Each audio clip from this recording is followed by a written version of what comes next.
The radio in TV.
Hey, welcome to the Poe Show, broadcasting live from T Radio V in Hollywood, California.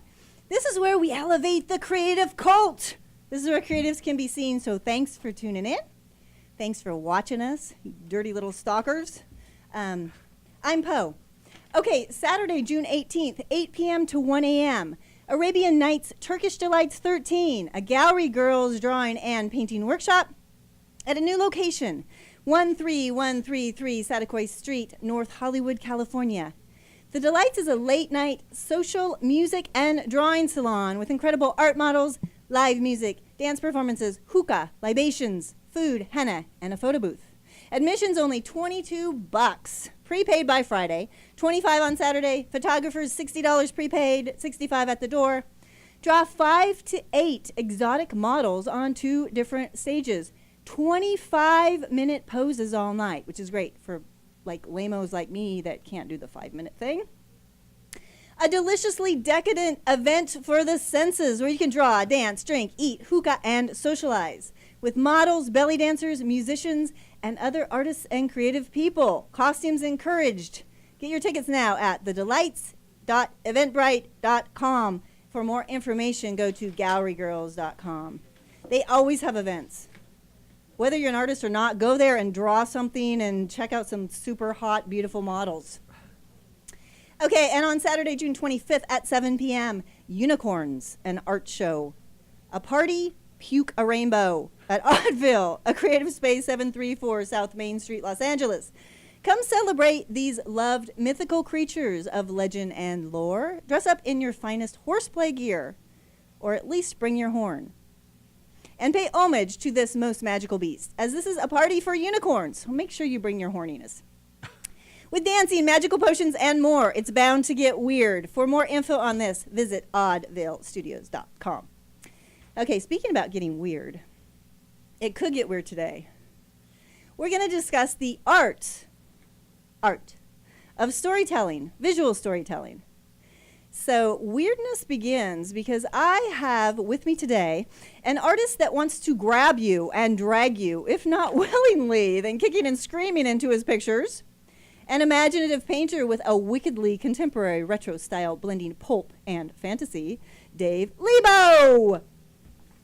Say hi, Dave. Hi. I got kind of caught like a deer in a headlight there. I know, you freaky devil. Okay.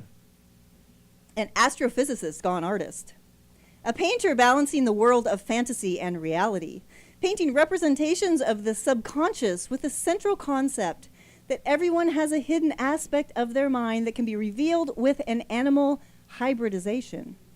Painting a world where the mundane coexists plainly with the mythical, Matthew Grabelsky! Hello! Another weird guy. I have 3 weird guys in the room and 1 weird girl. You've got to be a little bit weird to be an artist. Period. That's all we got to say about it. Okay, and a painter, muralist, who uses observational techniques to portray a multi-dimensional perspective of the universe, with themes and concepts generally revolving around the meaning of existence, why we're here, and who we are. An artist who loves science, mysticism, absurdity, mind control, and the struggle to survive. Timothy Robert Smith. Hello, hello. I guess you go by Tim. Yeah. Tim, Dave, and Matthew. You still go by Matthew. I go by Matthew, yeah. Yeah. Because he's He's the proper weird one. Well, everybody else goes, all the other Matthews go by Matt, so I figure I'll be a little bit different and do the whole name. Nobody wants to be a Matt. Well, You get stepped all over. Okay, hardy har har. Okay, so one through line that we have in this room is the art of storytelling. These guys are all, I mean, they come from they're different books, but all with a storytelling kind of flair in their own way. I think maybe to start this off, because some of you may not know some of their work, let's go to Dave Lebow's promo video so that we can see what he does. So this is the freaky Pulp Fiction guy.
Okay, like I said, that's pretty cool stuff. So you, Mr.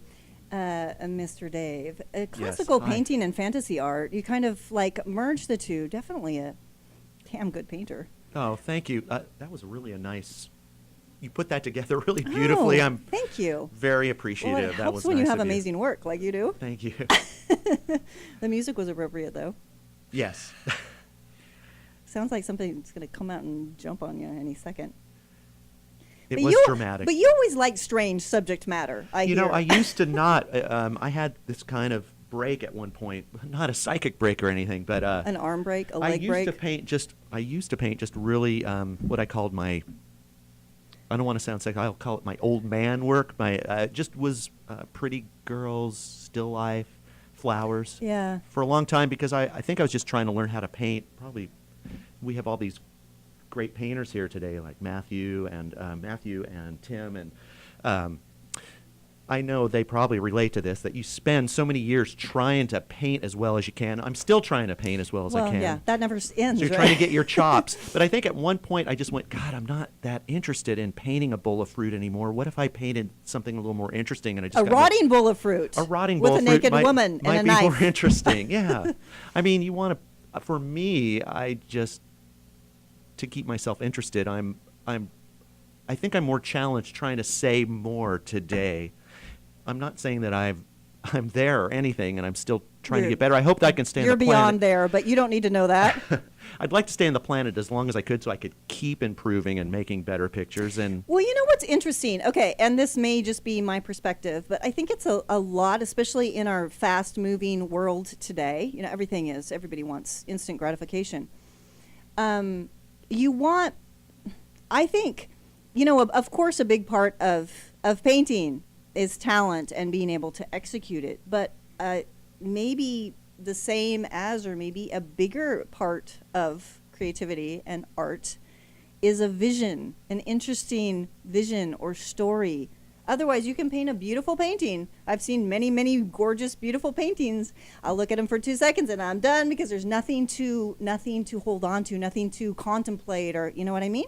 So I think, in my opinion, art, an artistic of any form, artistic whatever expression, needs to be pretty interesting, not just beautiful, not just cool to listen to. Well, you definitely don't want to bore the viewer, I think. That would be horrible, to make people go, oh, I'm going to leave this room because it's not that interesting to look at, right?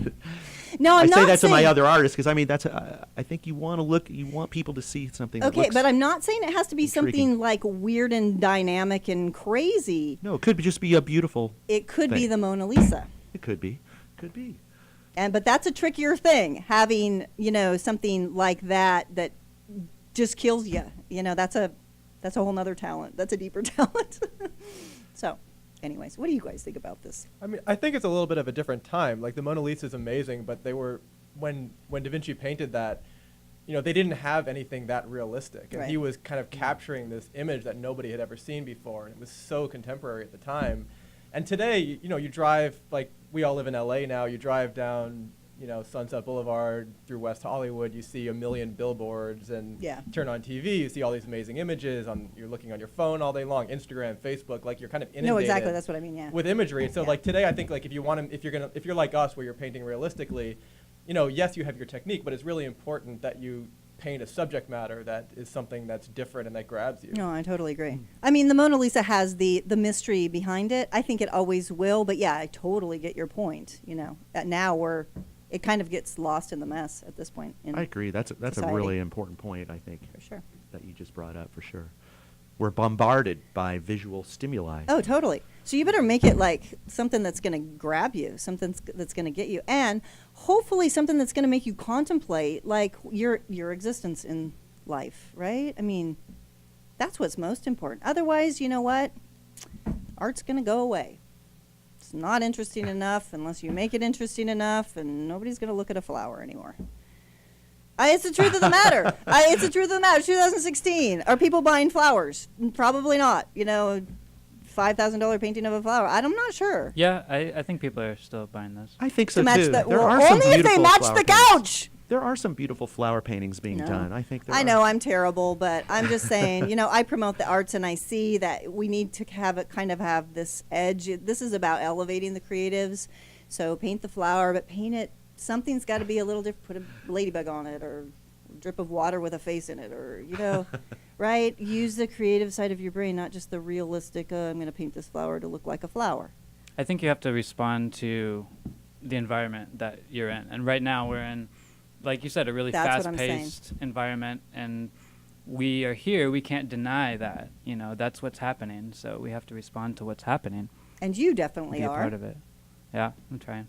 No, you're not trying. You're like totally doing it. It's ridiculous what Thank you you. do.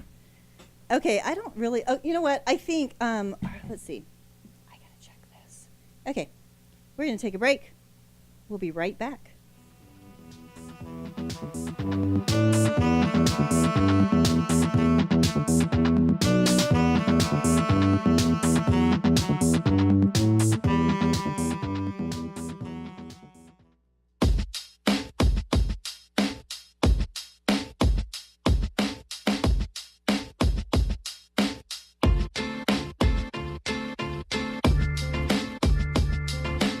We were doing spoken word, spoken song, but we talked about photographers, we talked about painters, we talked about dancers, we talked about Shakespeareans, regular actors, poets, writers.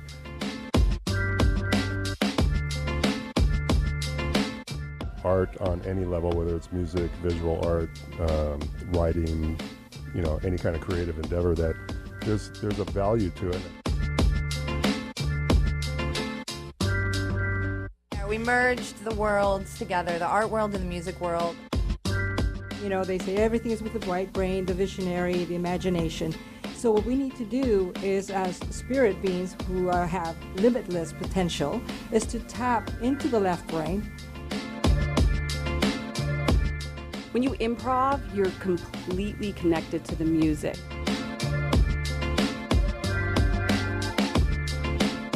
coming from the opposite direction. I started with the best of the best. Exactly. Right? I started with Versace and Armani and Yves Saint Laurent.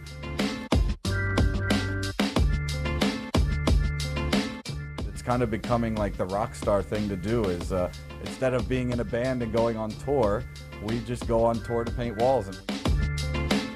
It is a challenge for us how to be true to ourselves and at the same time be able to pay bills, be able to do it as a vocation.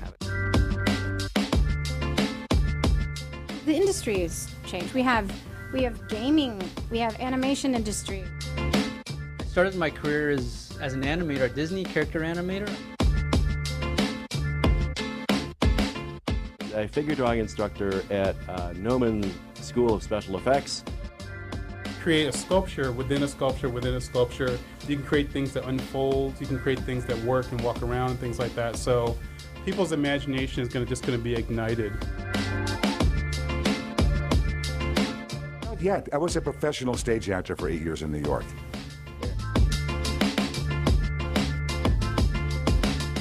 What was weird is that when I was spinning around, I literally I started laughing uncontrollably, and I felt like I was going insane. Creativity and art in all shapes and forms is a way of communication with everybody. It goes through language barriers and racial barriers and everything.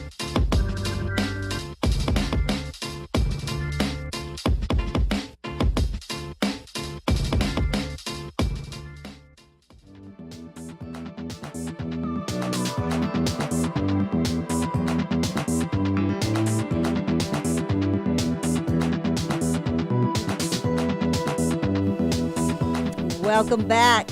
Okay, so we were discussing going to the bathroom while checking our Instagram account and how, not in those exact words, but I'm not going to say that on air, though I can.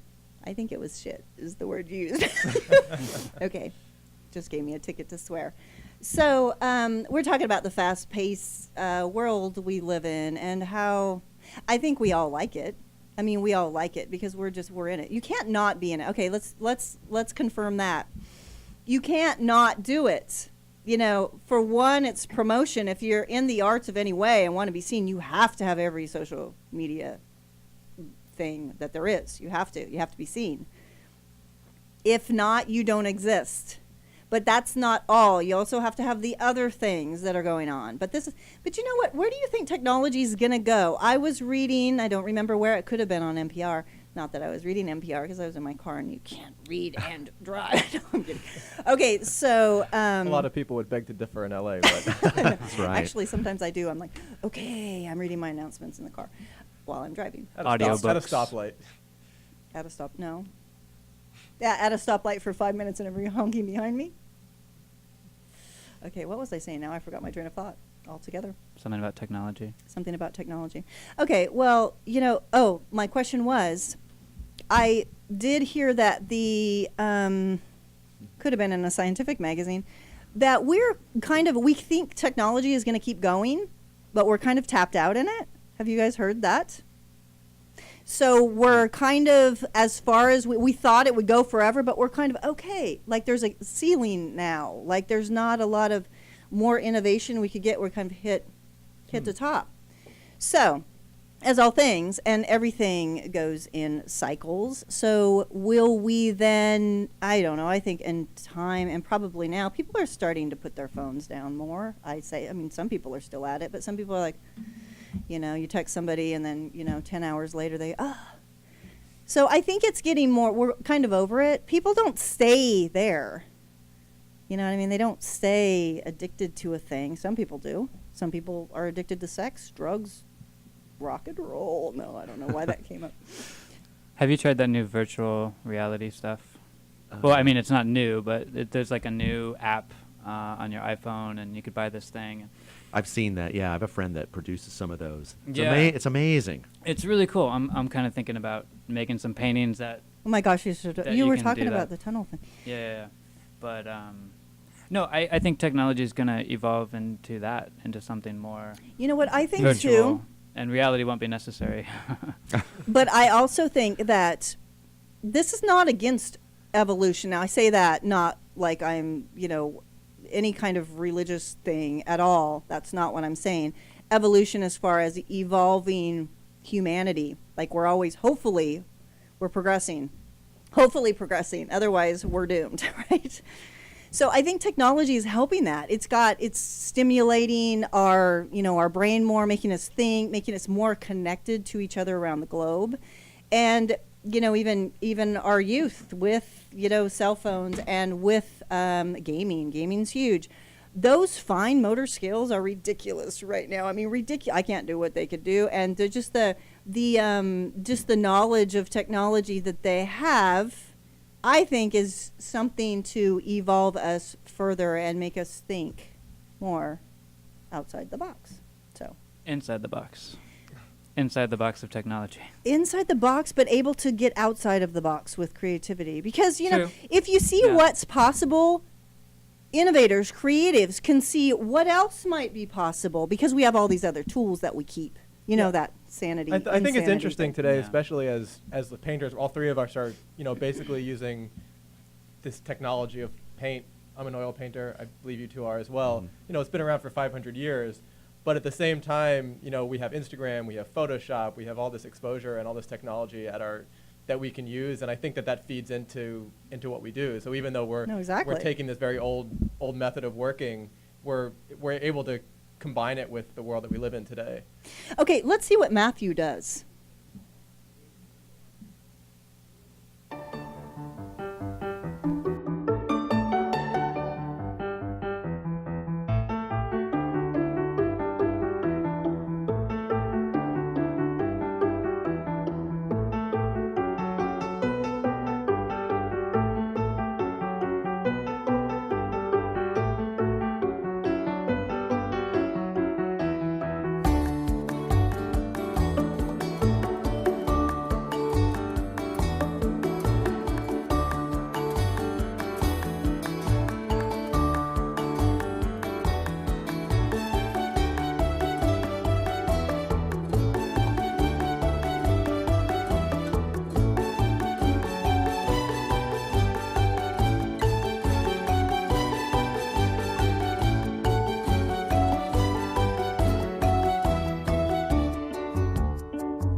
Okay, so that's like, I mean, most of us have ridden on a subway, especially in New York. And what's funny about your pieces is that they are like just ordinary.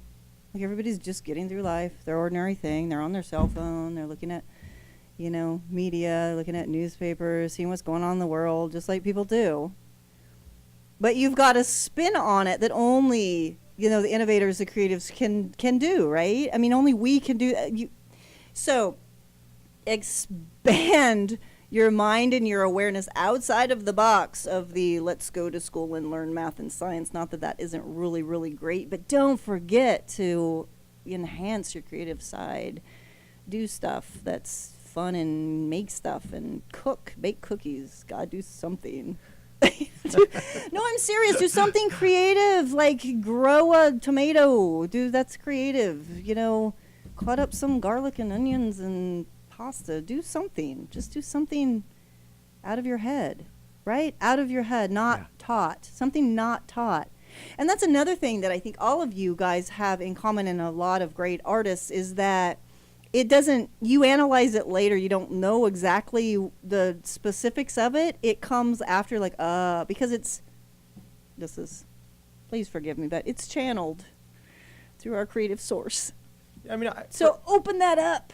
I mean, my feeling is that creativity is not something that you, at least in my experience, it's not something that you sit in a room and you're just like, okay, I'm going to be creative. Creativity is really... Oh, God, no. For creativity Wouldn't is that not... be great? Right, but it's not, like, creativity is not, for me, it's not about invention. I mean, in my paintings, I do all these paintings with people with animal heads, but I'm not trying to say that I'm the only one who's ever come up with people with animal heads. I mean, this goes back to, the Minotaur in Greek mythology. My sense is that creativity is really about exposing yourself to lots of different things and then letting those things kind of create new combinations in your head that, maybe hasn't been created before. It's the way the way everything's interacting or not interacting in your paintings that's what's super interesting. You've captured the whole subway scene and the interaction between people that don't know each other or people that are together or couples or whatever. You've captured all of that. And so it seems perfectly normal. But there's, you've brought out a personality of someone in animal form. Right, and that's the sense for me is that when you look at normal life, like a lot of times you just ignore it and you don't pay attention to it, or you're just you're doing the things in your day and you don't realize that there's something spectacular going on. And if you really concentrate on the environment you're in, there's often just really strange, really wonderful, really interesting things going on. Okay, let me say one thing. So your art, that's what you show people. Make people aware of their surroundings is what you're doing. Right, showing, kind of just twisting it a little bit, not too much, but a little bit, and you create something totally different that you look at and you go, oh my God, I haven't seen that. And I think that's what a lot of great artists do, is that they show you the world, as they probably see it, and as you see it once they point it out, but in a way you didn't see it before. I think that's true. I did notice. But that's expansion. Do you see? It expands people's awareness. I don't care if they like it or don't like it or don't agree with it or agree with it or what. That's irrelevant. As long as you're expanding your consciousness. I love that one piece you had with the knight in armor as well. As there were a lot of animals or the people personified as animals, and those are all fantastic. And then that one stuck out a little bit to me too. That was really interesting. All of a sudden, there's a knight in armor in the subway as well. Okay, we're going to take a break. We'll be right back. Stay with us for more.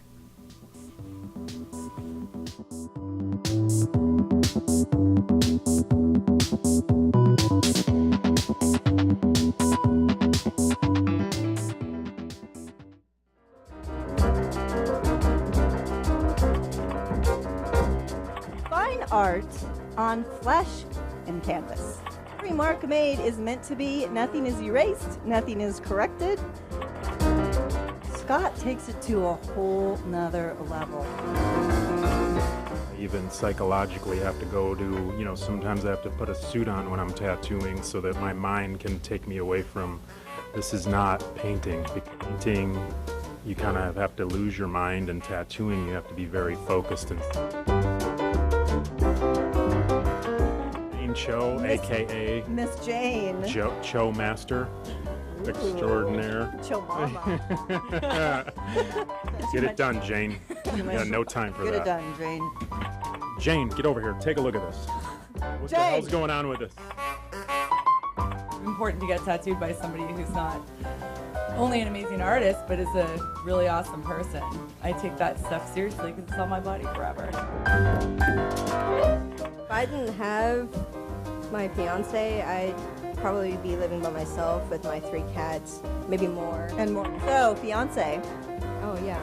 You're replaceable by a bunch of cats, is what that equals to, right? Oh. Yeah. So, play your cards right, buddy. He's the reason why I don't have more cats. Ah, okay. So like I said, I'm a pro at backpedaling because I kind of run my mouth without really thinking, and then What do you think? Come on, Jane. Jane SHO, do a good answer. Man. Do a good answer, Jane. Do a good answer. Okay, well, I'm a cat lady.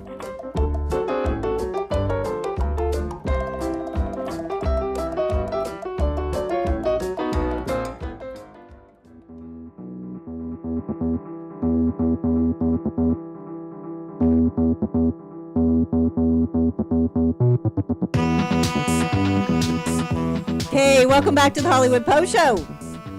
On Saturday, July 2nd, 7 to 10 p.m., Trifling Matter, Sarah Sitkin solo show at Super Chief Gallery LA, 739 Kohler Street, Los Angeles. This is the first solo sculptural exhibition for this Los Angeles-based sculptor and multidisciplinary artist, highlighting in part Sitkin's unique and grotesque flesh sculptures made from silicone, right? Wax, plaster, and urethane molds morphed and expounded upon in her studio laboratory. The bewildering and often grotesque sculptures serve to remind us of our fleshy human fragility, even in what so often feels like the beginning of a post-human era.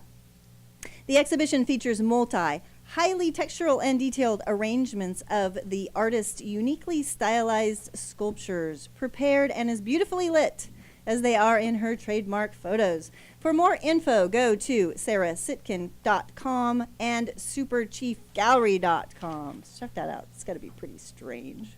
At least go to her website. I looked at some of it. Kind of creeps me out, but I appreciate it. Thursday, July 14th at 10 p.m., a birthday ball.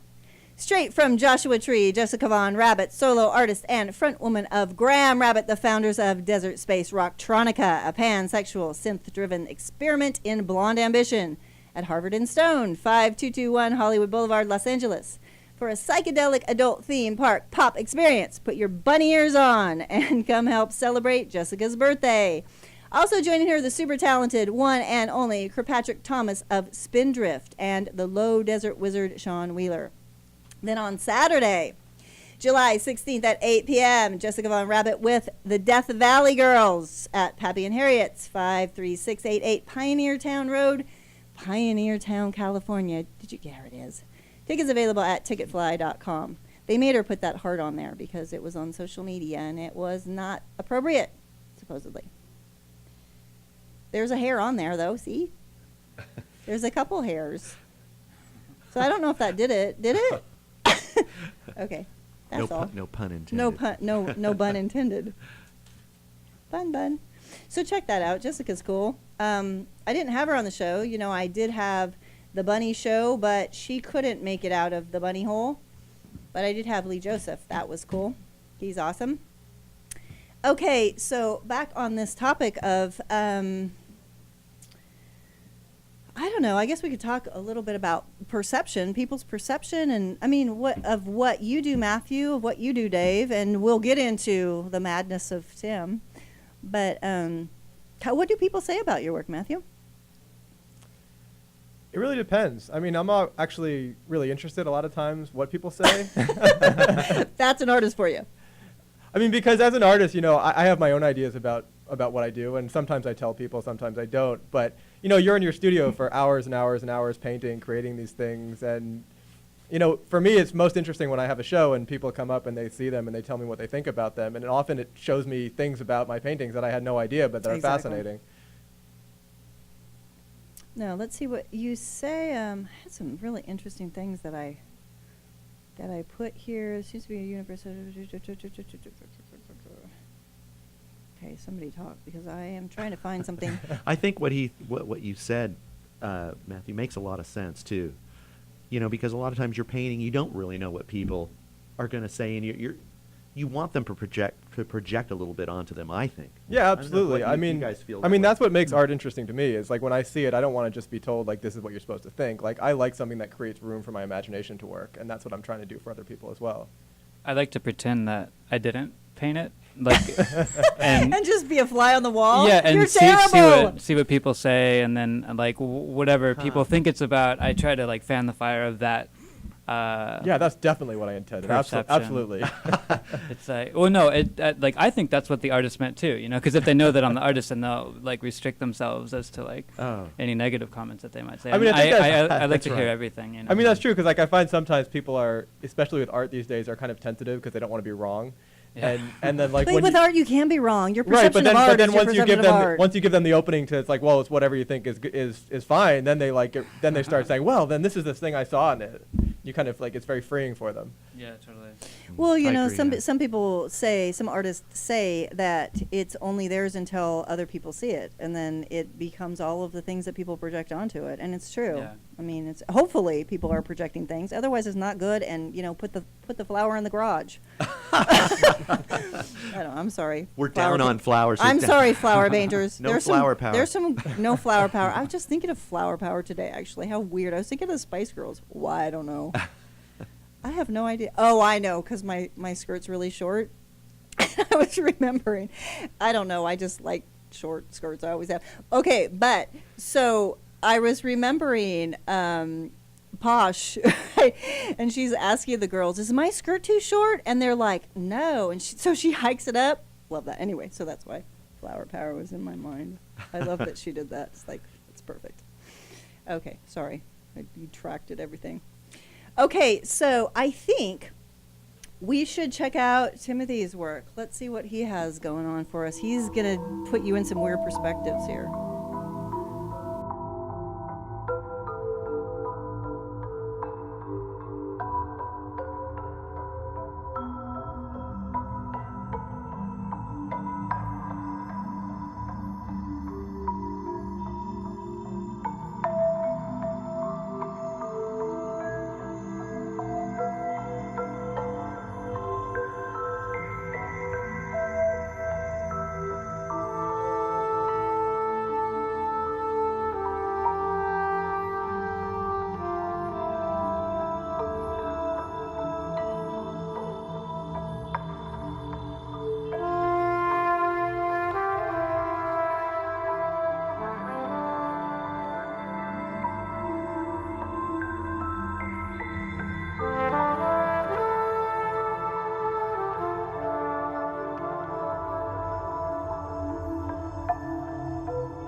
Okay, that scrambles it up a little bit, right? Because your vision is, I don't know, I mean, I see that. It's kind of a subconscious kind of other vision. Some people don't see that yet. Hopefully at some point they will. But it's, what do you have to say about that? It's kind of an inward vision. There's a lot of movement. I'm really interested in time. Like I used to study film before I was into art, and you know, I like storytelling in a time-based media, compressed into like a non-time-based media, like a two-dimensional painting. So, yeah, basically the way I plan everything out is I'll find a good location and I'll exist there for a few hours, you know, and I'll walk around, I'll talk to people, I'll sketch things. And then I'll move to the other side of the street or the other side of the subway car, and then I'll sketch things there. And then it's like I just try to expand the space so it opens up into a more universal space. Well, and you add certain elements to that also open up, I would say, people's perception about things. Again, you're expanding the mind, just like these guys are doing. You're expanding people's awareness of what's around them. Yeah, there's a lot of, I study quantum physics, so I'm right where you're at. I completely get it. Because you do things where people are in two places or more at one time, and that's like the reality of it. We choose. There's a lot of possibilities that could happen at any moment, and I don't know if you guys study quantum physics too, but it I'm a fascinates huge me. fan of quantum physics. Yeah. I've seen some Nova specials on it or shows, and it's interesting. I'm not saying I can understand it, but I took a few classes in college. So. Okay, so anybody that says they can understand quantum physics is a complete liar. There's no one that can understand quantum physics. It's because it's infinite, right?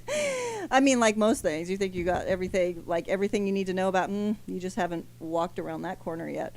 I do love that multi-dimensional view that you're taking in your paintings. I mean, it's incredible. It really is of our time, I think. It's Well, you know what's also interesting about what he's doing is in our head, we think about these possibilities, like I could do this, or like our choices. And that's why I think how when I see it kind of an inward, like a subconscious thing of what your contemplation of the things that, what could happen. Probability. The probability. Yeah, so it's like every probability exists in an alternative universe. That's one thing that I get from quantum mechanics, even though a lot of physicists will say that that's not true, you know. But that's one thing that I take out of it. Just as an artist, I expand on the idea that there's multiple versions of this moment right now in another dimension, and it's infinite. I mean, I think that I think that like what you do also for me, like it has a lot to do with how you actually perceive things, because you know, you don't really see things in a linear way. Like your experience is you have all this information coming in all the time, you're moving around. And so the way, for me, like when I look at your paintings, that looks a lot like how things feel. Exactly, that's what I'm saying. So it's kind of an inward, kind of subconscious experience when you view the work, and probably how it comes from you is all these potentials, all these probabilities or possibilities that are coming around. So it kind of is, but when you view it also, your experience kind of goes outside. Like there's all these possibilities. It's infinite. Right. It goes beyond actually that canvas, and you can see that. It puts the self into the story, you know. Like if you are studying, like let's say that you're 5 years old, right, and you're studying what different things are, and there's a book, and then you open a page and it says tree, and there's a picture of a tree, right? So now for the rest of your life, you're gonna think that a tree is supposed to look like this, right? So every time you see a real tree, from that moment on, you're gonna connect back to the moment when you learned what tree was, or what apple was, or what anything was. Yeah, right? just that reminds me of that movie Room. Did you see that? No, I haven't yet. Where I haven't seen it either yet. I saw the commercial for it, the preview. That's you would love that movie. Oh my God, I'm gonna check it out. It's just called Room. It's just called Room. That's so. Do you know the premise of it? No. Okay, so a woman is, I'm going to make this really short, she's kidnapped and, you know, put in this garden shed or whatever, raped. She has a child eventually. The child grows all the way to like 5 years old in one little tiny room. And she, to keep everything cool with the child, she's trying to raise this child in this little room. She does just what you said, that there's nothing outside these walls. She has him believing that this is all there is. So that's what they do, everything, and it will trip you out. It's most amazing. Okay, we're going to take a quick break. We'll be right back. Check out Room, too, if you get a chance. It's amazing.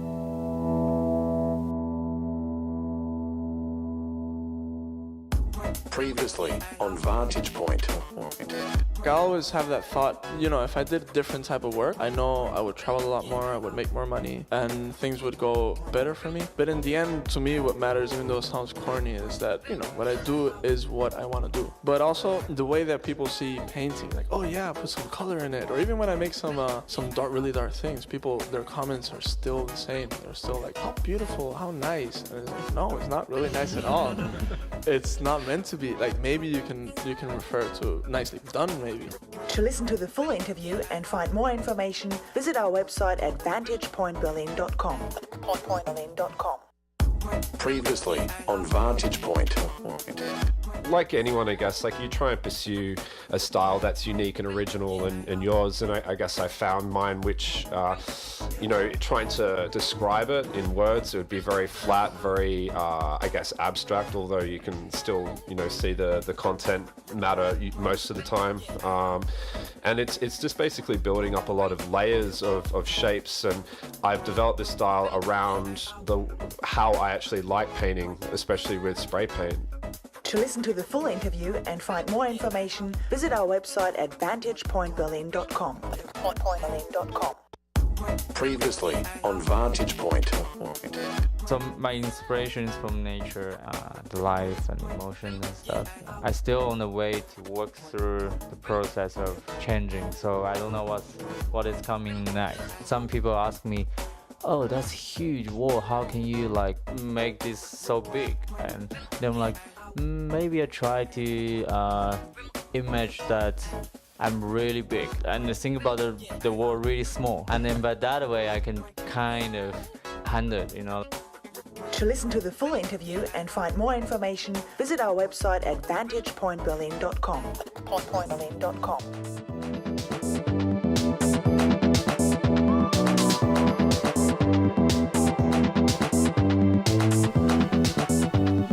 Okay, we were still talking about film, and what's interesting is, yeah, Tim, you had an interest in film and probably still do, and I think you should still definitely go towards that.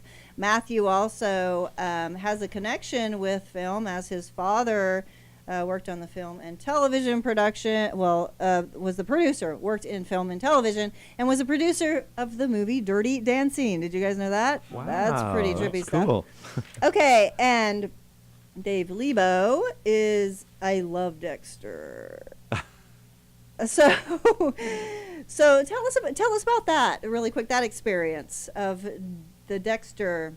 Oh, well, I was a fan of Dexter, and then because I had done some work on I think another more show. like your feeling about being a part of that and your journey. I do have the clip of that.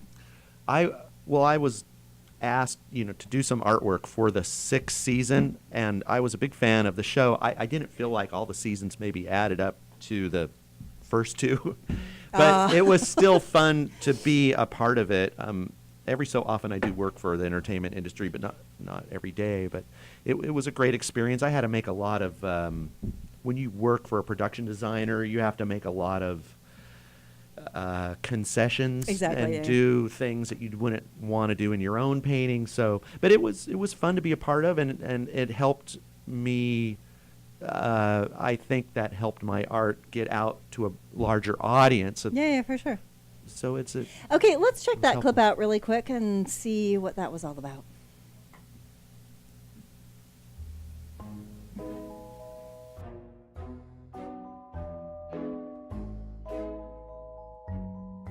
I'm Dave Lebow. I'm a painter. I live in Venice, California. We're here in my studio. This is where I painted all the paintings for Dexter Season 6. When I first got the call, I was really excited because I'm a big fan of the show. I've watched it since Season 1, and I jumped at the chances. Are you kidding? Of course, I'd love to do the paintings for Dexter. I think any artist would have loved to have painted for the show, so it was thrilling to get the call. According to the 7 keys, the next tableau will be the Lake of Fire. I knew a little bit about Revelations before I was asked to do the project. I'm certainly not a devil worshiper or anything, even though a lot of my work, people might go, oh my God, that guy's a creepy devil worshiper. I do like strange subject matter in my paintings. Jess Kender is the production designer on Dexter. And she influenced the look of the paintings a lot. It was definitely a collaboration between Jess and I, and she had all kinds of information to give me and was very helpful and valuable in doing those paintings. Many a times I would start with just a very rough pencil sketch or idea sketch. I'll hire a model. I have to shoot photo reference. Once it's approved, I do a lot of preliminary work, usually a charcoal. So I work monochromatically or in black and white first. From there, I'll do an underpainting, kind of a monochromatic underpainting, and then I do color sketches, and I'll get those approved by Jess. And once it's all approved, then I paint the final picture, and then I send it to Jess, and they'll reproduce it down there at the studio.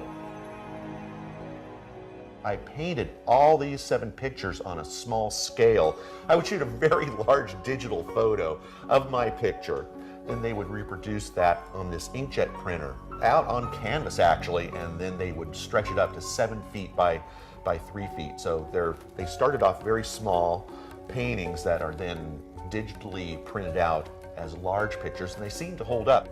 Hello, Travis. I think painting is a struggle. It's not something that's easy, and in fact, you see the actors and they're playing this artist. You know, Travis just creates this painting out of thin air. But for me, I mean, I'm not a genius like that. To do the actual paintings is a much longer, arduous process than what you see on television. I love that part. It's so funny. Yeah, I mean, you don't just whip it out. It's so funny. I think people think that it's kind of... Yeah, I love that because people always come to a show and they look at these like finished paintings and they think, oh wow, it's so easy, you just did it, and it's not that easy. No, especially like technical work, like all of you guys do. Like you get technical, and yeah, I mean, there's a lot to it. Oh my God, I drive my wife crazy. I come in and go, oh, I hate this, I don't like it. There's probably certain things that you don't like to do. Like I don't like to do background stuff like trees and little leaves and grass and shit like that. I can't even stand. I like to do like the focus of it. I always feel like any painting every painting's a race to get.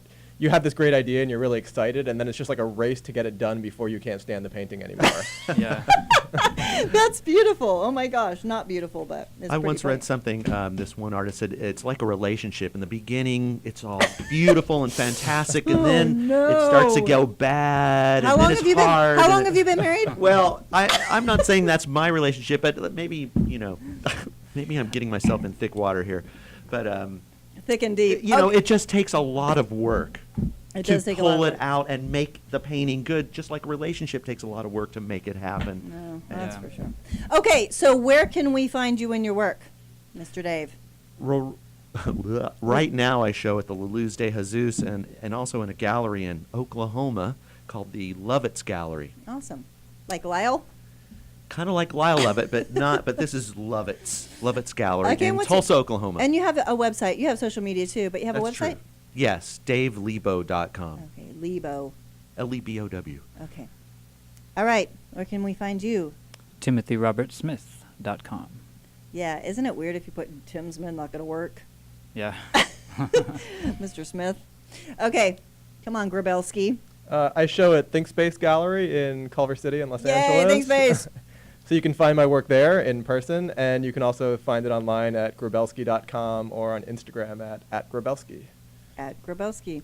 Okay, anybody who's going to be on the show, has been on the show, all the archives of the show, all the social media junk on the show is www.wetpuzzlepiece.com.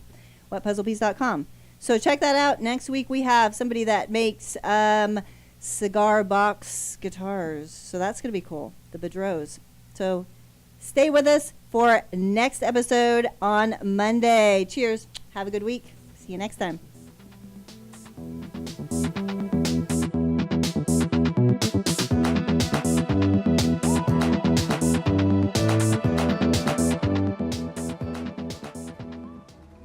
You are watching T-Radio Me, Radio and TV.